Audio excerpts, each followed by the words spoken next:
Estamos iniciando nesse momento mais um programa Discutindo a Notícia pela Rede Aberta de Televisão.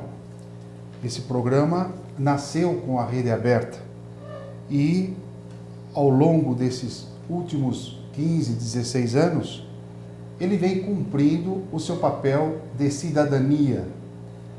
Nós acreditamos que todos nós brasileiros deveremos e devemos exercitar a nossa cidadania de uma forma consistente, pois só dessa forma conseguiremos, sem dúvida alguma, exercer aquilo que nós chamamos de livre-arbítrio, isto é, democracia pura no país. E nós entendemos que a democracia é a melhor maneira de gerir, de fazer gestão num país como o Brasil. Peço encarecidamente a oportunidade de entrar em vossas casas e entraremos com muito respeito, como sempre o fizemos. E agradecemos antecipadamente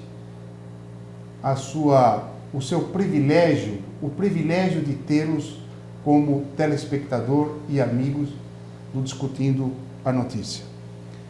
Você pode assistir todos os sábados às 20 horas, das 20 horas às 20h30, pelo canal 9 da NET, pela Vivo TV, canal 186, e também acompanhar o nosso programa online www.tvaberta.tv.br. E um outro detalhe, nós temos um canal no YouTube. Você digita no YouTube Discutindo a Notícia, seção vídeos, e lá você poderá assistir todos os programas vinculados pela Rede Aberta de Televisão. Me sinto muito feliz com esses programas do mês de março, pois eu reconheço que o amigo Raul Jafé é um dos brasileiros que pratica efetivamente a sua cidadania, e o compromisso do Raul Jafé não é com o setor A, o B, o C, o D. O compromisso do Raul Jafé é com a liberdade de expressão e com a democracia. Boa noite. Boa noite, professor Contatori, querido telespectador, você que está nos assistindo nessa noite de sábado. Enfim, o que eu queria dizer, professor, é que eu busco apenas a verdade, eu não gosto da distorção dos fatos. As pessoas têm que enxergar um pouco mais longe do que aquilo que está dito num jornal, numa revista. Energia limpa, pensamento limpo. Pensamento limpo. Você tem que entender que você, cidadão pensante, não pode ser manipulado por qualquer um. E isso que é o grande perigo. Que a gente vê as pessoas, às vezes, defendendo coisas erradas por aí, mesmo no fundo sabendo que aquilo é o certo a fazer. Então, mais ou menos essa é a minha luta de colocar as pessoas, e a pior coisa é quando depois de algum tempo a gente fala, puxa, eu não disse, parafraseando até o meu querido imortal Mauro Chaves no seu livro, eu já sabia, né? Mas é porque a gente tem apenas uma visão clara, como o senhor sempre tem exposto, dos fatos, e que as pessoas não conseguem entender. Meu amigo Raul, hoje nós vamos falar sobre um tema muito interessante. O Brasil tem baixo crescimento do Produto Interno Bruto em 2013 e também para 2014. O crescimento médio nos anos Dilma será 1/3 do prometido, em razão de baixos investimentos e pouca produtividade. Um gigante como o Brasil, crescendo muito pouco, Raul. Bom, quando eu fiz aquela introdução, era já para dizer isso. Em 2008, professor, me faltou a vontade de escrever o meu livro Brasil Viaja ao Fundo do Poço. Quem sabe um dia posso escrever, e esse poço tem subsolo. Se eu tivesse escrevido esse livro em 2008, talvez as pessoas teriam jogado no lixo, comprado até para queimá-lo, porque seria um absurdo, porque o país vivia um momento de euforia, de vacas gordas, né? Vivíamos um país, tudo correndo maravilhosamente bem, milhões de empregos, a classe pobre indo para a classe média, tudo era novidade, tudo era beleza. Mas era um castelo de cartas. E isso, quando a lição de casa não é feita de acordo, como se diz, um dia o aluno é pego colando, né? Nem sempre ele vai colar a vida inteira e vai conseguir escapar dos olhos atentos do professor. Um dia a casa cai. E o Brasil não vinha fazendo a sua lição de casa. A gente não estava investindo como deveria investir. Ia empurrando com a barriga e tudo bem. Questões gravíssimas. Porque o Fernando Henrique entregou o país com bastante gordura. Administrativamente falando. Eu não sei dizer, eu não quero criticar o PT enaltecendo o PSDB. Sim. Porque eu acho o seguinte, que eu estaria sendo aí um tanto quanto injusto. O Partido dos Trabalhadores, por exemplo, o presidente Lula, ele fez um grande trabalho de incentivo à construção civil. Isso é um fato verdadeiro, eu sou do meio e sei disso. Nós acompanhamos. Coisa que o Fernando Henrique Cardoso não quis fazer. E o Lula fez. Então, o que acontece é o seguinte, é que o grande problema é que nós tínhamos que fazer uma reforma fiscal, tributária, previdenciária, trabalhista. E o que se viu foram esses governos fugindo sistematicamente dessas reformas. Ora, por que a indústria brasileira não tem mais competitividade? Porque a carga tributária é enorme. Eu estou sempre nas entidades de classe e eu percebo a choradeira. Tem pessoas que não querem mais trabalhar, são empresários de grande saber, de grande capacidade, eles não querem mais, eles falam, nós somos tratados como lixo. Perderam o entusiasmo. Perdemos o entusiasmo, é todo mundo em cima da gente.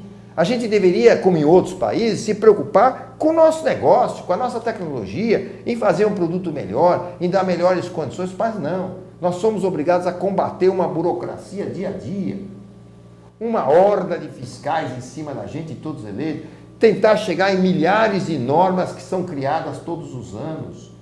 Tudo é difícil, tudo joga contra aquele que é o empreendedor, aquele que gera empregos e impostos. Então o Brasil não se firmou na infraestrutura.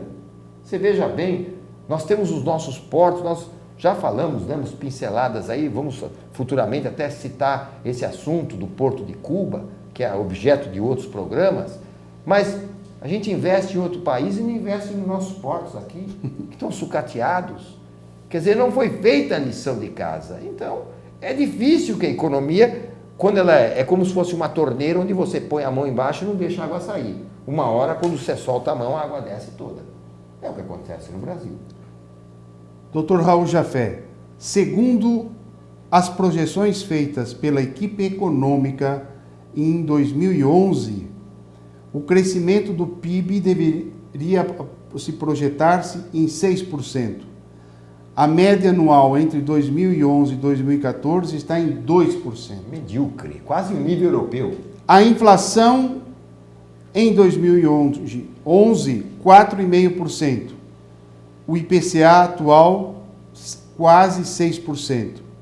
E o investimento, que a previsão na época era de 23%, os dividendos estão saindo para fora do país e caíram para 18%.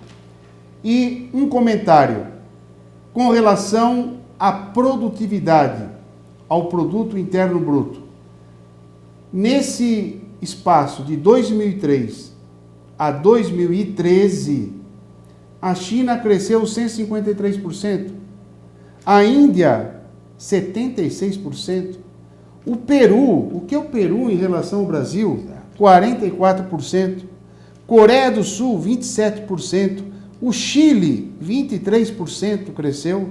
Os Estados Unidos da América do Norte, que falam que estavam numa crise fantástica, 14%. E o Brasil, lá atrás, entre 2003 e 2013, cresceu apenas 12%. Estamos atrás do Chile, da Coreia do Sul, do Peru, da Índia. Que coisa maluca. Não, outra coisa, entre os emergentes, o Brasil foi o que mostrou pior desempenho. Os estrangeiros já se desencantaram com o Brasil.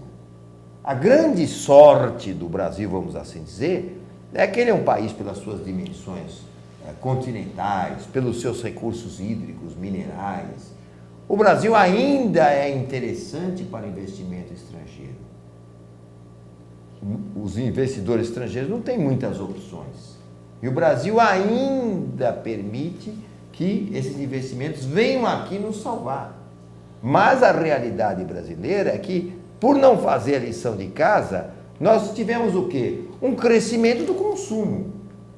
Se vendeu carro, opa, vamos facilitar para vender carro. Por quê? Porque lá se diz que a indústria automobilística é das que mais gera impostos e empregos.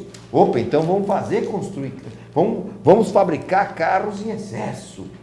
Mas nós não temos cidades aparelhadas para ter esses carros. Então, se você ganha por um lado, você perde pelo outro. Nossas estradas estão superlotadas, estão obsoletas em grande parte do Brasil. Tirado aqui o estado de São Paulo, as estradas fora de São Paulo são caóticas. Então não foi gasto em infraestrutura. Se fez um plano PAC que até agora não se completou. Você sabia que um dos projetos, mesmo na construção civil, que foi um dos méritos do governo Lula, o programa Minha Casa Minha Vida ainda não foi completo 70% das unidades previstas no governo Lula. E muitos que estão dentro dessas propriedades venderam para terceiros, exato, na qual estão sendo acionados pelo PAC, porque isso não podia ter ocorrido. Não podia ter ocorrido. Quer dizer, então, por quê? Porque não se criou um conjunto de regras para um país que está crescendo. Ora, qualquer um de nós que tem uma empresa, por menor que seja, no momento de euforia, em que você está vendendo bem, você tem seus clientes, está tudo muito bem, o que você tem que fazer? Investir no teu negócio, melhorar as tuas instalações, comprar mais maquinário, guardar um dinheiro para os momentos difíceis, fazer sua provisão. Mas isso não aconteceu. Incentivou o povo a gastar, a consumir. Iam à televisão, falavam, gastem, consumam para ajudar o Brasil. Lógico, isso tudo é para ir empurrando com a barriga. Aí a inadimplência ficou enorme. A situação só não se agravou porque o crédito no Brasil ainda é muito apertado. Não se libera crédito no Brasil como se libera em outros países. Nessa situação caótica que o país está começando a viver, até é uma coisa boa, porque impede individualmente a normal da população, que é o que estaria acontecendo. Mas impede também que nossos índices de crescimento. Eu, pessoalmente, não acredito nessa inflação que nós temos aqui. Qualquer dona de casa que vai ao supermercado, ou você quando vai acompanhando a sua esposa... Nós temos duas inflações, a real e a não real. A não real. Quer dizer, então, são certas coisas, né? Bom, por isso, tem sempre o seguinte, o lado bom e o lado ruim, né? As pessoas que têm dinheiro aplicado, elas vêm e falam, pelo amor de Deus, estão me pagando 0,5%, 0,6%, 17%, quando deveriam estar me pagando 1,2%, 1,3%. Então é melhor botar isso no mercado, porque de renda não dá para viver. Tem esse lado positivo, né? Sempre tem um lado positivo da coisa. Mas, realmente, o Brasil não aproveitou as vacas gordas. E está lá na Bíblia, né? Teremos 7 anos de vacas gordas para 7 anos de vacas magras. 7 anos é um número fictício. Mas e quando vierem as vacas magras para o Brasil? Estariam chegando? Conclusão do programa de hoje. Lendo uma revista da Alemanha, ela nos informa o seguinte dado. Há 8, 10 anos atrás, a corrupção no Brasil representava 3% do PIB. Hoje, a corrupção no Brasil representa nada menos, nada mais do que quase 15% do PIB. A corrupção no Brasil está mexendo no nosso produto interno bruto. Vamos ao nosso break.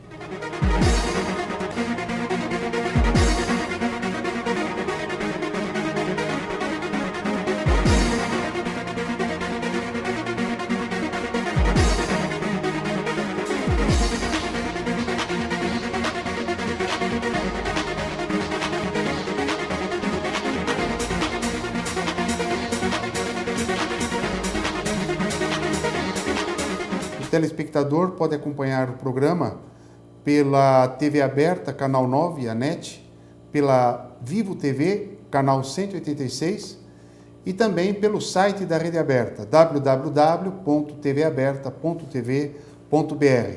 E quero vos informar também que se um sábado aí você não teve que sair, não pôde assistir o nosso programa, então vai lá no YouTube, nós temos uma continha lá no YouTube, um canal, digita Discutindo a Notícia e lá estarão vinculados todos os programas que você assistiu e aqueles que você não assistiu.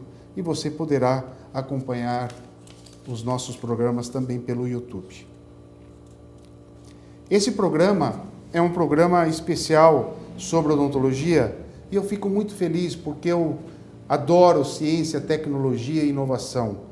Eu me dedico de uma forma muito aplicada durante 44 anos na odontologia, porque eu acho que a odontologia é uma ciência maravilhosa. E hoje nós vamos comentar alguns problemas que nós encontramos pela frente no Instituto Contatore. E são problemas muito interessantes. Eu quero mostrar esse primeiro caso que vocês estão vendo. Veja que o paciente me procura e diz que nesse central superior esquerdo, que você está vendo, telespectador, telespectadora, ele ficou muito maior do que os outros dentes, principalmente com o central direito. E na realidade o que aconteceu? Se colocou um implante e ele tinha osso para colocar o implante, só que precisaria fazer um enxerto ósseo.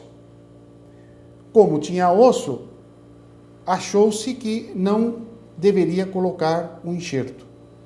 E aí vem a grande trombada estética. Todas as vezes que é para fazer um enxerto e você não faz, quando você vai colocar a prótese tem que ir até onde tem osso, isto é, ela tem que invadir o espaço que seria do enxerto.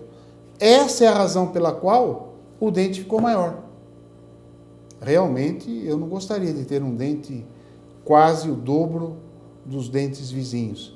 E aí nós tivemos que tirar esse implante, fazer o enxerto, recompor o osso, fazer novo implante e aí fazer os dentes do tamanho igual, como nós mostramos nos programas, o primeiro, o segundo, o terceiro programa deste mês que passou. Quero mostrar esse outro caso. Esse caso me chamou muito a atenção. Essa paciente, ela é de fora do Brasil e ela nos procurou com um problema seríssimo. Ela tinha feito esses implantes na região superior, como vocês estão vendo. São 4 implantes na região anterior superior, com mais 3 implantes na região superior esquerda e um implante na região superior direita. Quando eu fiz um planejamento, eu já detectei um problema aí. E qual é esse problema? Veja que na minha linha de planejamento, na perfuração do implante, eu vou além daquela perfuração que foi feito lá no país dessa senhora. Então, o que acontece? Ele parou no meio do caminho e ficou um implante curto para dentes longos. Começou a fazer o quê? Alavanca sobre a prótese. E, na realidade, deveria se perfurar até aonde o meu gráfico mostra. Acredito que o telespectador tenha condições de ver exatamente, corretamente esse gráfico. Olha lá. Então, eu comentei o problema com essa paciente e ela comentou que gostaria que eu desse uma melhorada nessa peça, nessa prótese, e depois ela viria para tirar os implantes e fazer a colocação dos implantes na área correta. Um fato interessante que chama atenção nesse caso é que, como o dentista diminuiu o tamanho do dente porque o implante era pequeno, com um dente menor ela fechou mais a boca do que devia. Fechando mais a boca do que devia, ela comprimiu o côndilo contra o ouvido, tanto de um lado como do outro. Então, nós detectamos aqui no côndilo direito, que é essa peça que move, uma reabsorção por batida na lâmina à frente do ouvido. E o côndilo esquerdo, veja a reabsorção. O côndilo direito está diferente do esquerdo, veja só. Por quê? Pela assimetria de movimento. Então, o problema dela não era só um problema estético. O problema dela era um problema de função. Era um problema funcional, porque fechava mais a boca e comprimia muito a lâmina do ouvido, criando uma perda óssea nessa lâmina.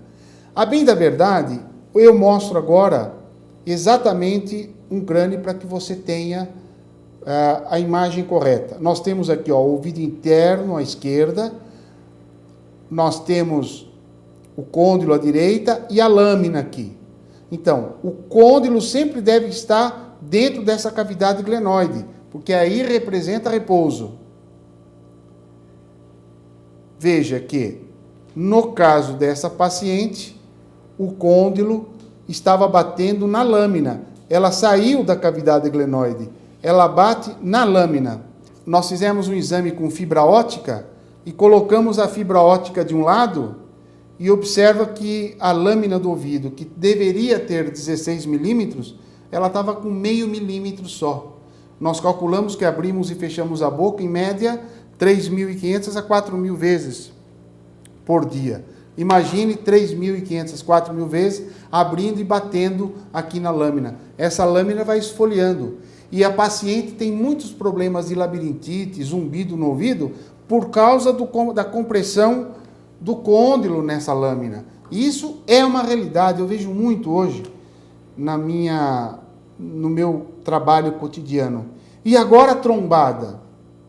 A hora que ela me mostrou a prótese que ela estava, essa peça foi feita fora do Brasil, eu não acreditei, porque vejam, senhores, a cerâmica, os dentes praticamente sem forma, os implantes, a superfície dos implantes aparecendo, e vocês podem ver essas bolotinhas na gengiva. Sabe o que é isso? Segundo a paciente, ela tinha feito 10 cirurgias de enxerto de gengiva. O que é essa cirurgia? Tira-se gengiva inserida do palato e coloca a gengiva que tirou do palato aqui na frente. Por isso que você vê essas bolotazinhas.